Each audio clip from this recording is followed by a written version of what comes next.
mampiavaka atsika malagasy mampiavaka azy fandrahoana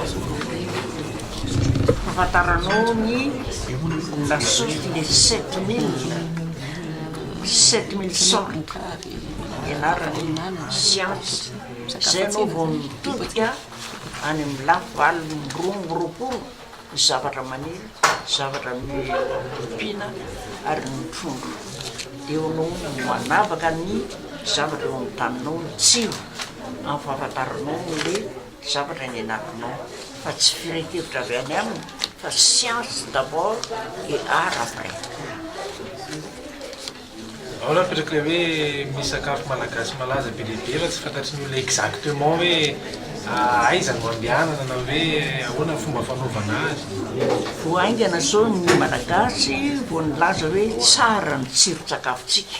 satria fa netiko tany ivelany dia nakafy ny tany ivelany zay vao nakafitsika. Raha tsy makafy zany any ivelany azafady tompo fa ohatra masika raha tsy makafy zany ny any ivelany eto zay ianao vao akafy makafy azany ianao dia raha misy olona manana traika efa dia fitiavana koa akoatra ny efa fitiavanao ny sakafo gasy zay fa manana tsika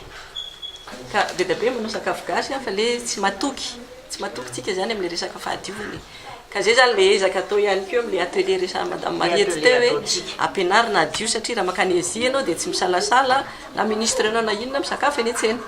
ka zay zany ny ezaka hoe l'équipe an-tsena mba tsy menatra anao l'équipe an-tsena satria matoky ianao le sakafo roson'ny olona eo sakafo madio sy voakolokolo madio ny fomba fanaovanao azy ary le zavatra ataonao miaraka tsy akarary ianao fa tonga dia matsiro dia zay zany tsara irana amin'ny commune ihany koa zany hoe mijery le any masaka eny an-dalana mba voasarona mba sy hygiène mba tsisy lalitra mba tsy amparary ny olona zay ny ezahantsika hoe maninona moa any ivelany ianao mafaka misakafo eny an-tsena maninona ety tsy afaka sakafo eny an-tsena lasopy any andafy any Azia ianao mihinana lasopy satria hitanao misakafo ao madio le mankotraka sy